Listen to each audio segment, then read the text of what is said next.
بسم اللہ الرحمن الرحیم۔ قصہ ایک نیک عورت کا۔ معزز ناظرین، ویڈیو شروع کرنے سے پہلے اگر آپ ہمارے چینل پر نئے آئے ہیں تو ہمارے چینل کو سبسکرائب کر دیں اور لائک اور شیئر کریں تاکہ آنے والی ہر ویڈیو آپ تک بآسانی پہنچ سکے۔ ایک بزرگ فرماتے ہیں، میں ایک مرتبہ طواف کر رہا تھا۔ میں نے ایک لڑکی کو دیکھا کہ اس کے کندھے پر ایک بچہ بہت کم سن بیٹھا ہے اور وہ یہ ندا کر رہی ہے، اے کریم، اے کریم، تیرا گزرا ہوا زمانہ، یعنی کیسا موجب شکر ہے۔ میں نے پوچھا، وہ کیا چیز ہے جو تیرے اور مولا کے درمیان گزری؟ کہنے لگی کہ میں ایک مرتبہ کشتی پر سوار تھی اور تاجروں کی ایک جماعت ہمارے ساتھ تھی۔ طوفانی ہوا ایسے زور سے آئی کہ وہ کشتی غرق ہو گئی اور سب کے سب ہلاک ہو گئے۔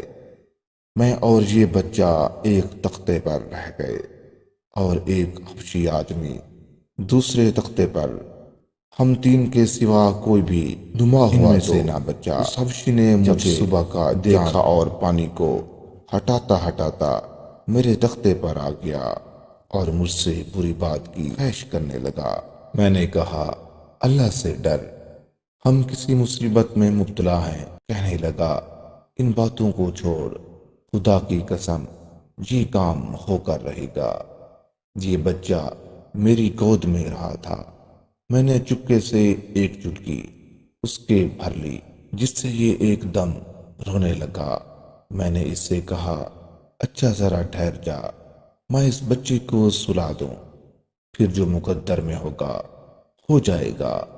اس حبشی نے اس بچے کی طرف ہاتھ بڑھا کر اس کو سمندر میں پھینک دیا۔ میں نے اللہ پاک سے کہا، اے وہ پاک ذات جو آدمی اور اس کے دلی ارادے بھی حائل ہو جاتی ہے، میرے اور اس حبشی کے درمیان تو ہی اپنی طاقت اور تو ہی ہر قدرت سے جدا ہے، تو ہی ہمیں اس مشکل سے نکالنے والا ہے۔ یا اللہ، مجھ پر رحم کر، مجھے اس گناہ سے بچا لے، تو ہی ہماری مدد کر۔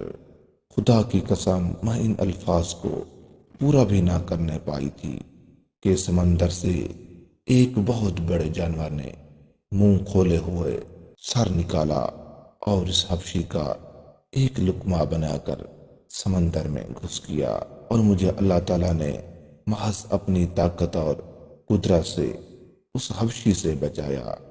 وہ ہر چیز پر قادر ہے، پاک ہے، اس کی بڑی شان ہے۔ اس کے بعد سمندر کی مجھے تھپیڑتی رہی یہاں تک کہ وہ تختہ ایک جزیرے کے کنارے سے لگ گیا۔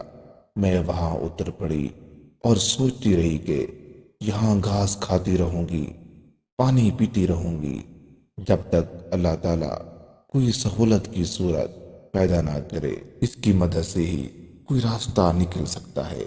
میں وہاں مسلسل رہی، گھاس کھاتی رہی اور اللہ تعالیٰ کا شکر ادا کرتے رہی۔ 4 دن تک مجھے اس جزیرے میں گزر گئے۔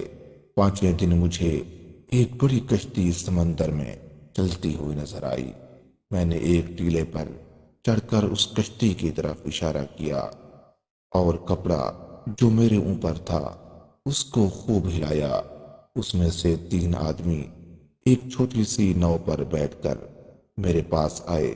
میں ان کے ساتھ اس ناؤ پر بیٹھ کر اس کشتی پر پہنچی تو میرا بچہ مجھ کو حبشی نے سمندر میں پھینک دیا تھا۔ ان میں سے ایک آدمی کے پاس تھا۔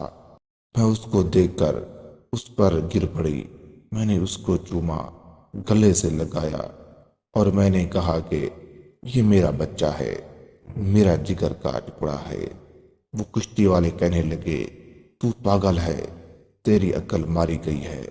میں نے کہا، نہ میں پاگل ہوں، نہ میری عقل ماری گئی ہے، میرا عجیب قصہ ہے۔ پھر میں نے ان کو اپنی سرگزشتہ سنائی۔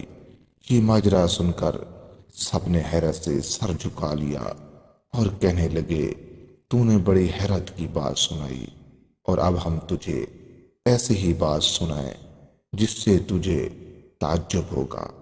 ہم اس کشتی میں بڑے لطف سے چل رہے تھے، اتنے میں ایک جانور سمندر پانی کے اوپر آیا اور اس کی پشت پر یہ بچہ تھا، اور اس کے ساتھ ہی ایک غیبی آواز ہم نے سنی کہ اگر اس بچی کو اس کی پشت پر سے اٹھا کر اپنے ساتھ نہ لیا تو تمہاری کشتی ڈبو دی جائے گی۔ ہم میں سے ایک آدمی اٹھا اور اس بچے کو اس کی پشت سے اٹھا لیا، اور وہ جانور پھر پانی کے اندر چلا گیا۔ تیرا واقعہ اور یہ واقعہ دونوں بڑی حیرت کے ہیں، اور ہم سب عہد کرتے ہیں کہ آج کے بعد سے اللہ تعالی ہمیں کبھی کسی گناہ پر نہ دیکھے گا۔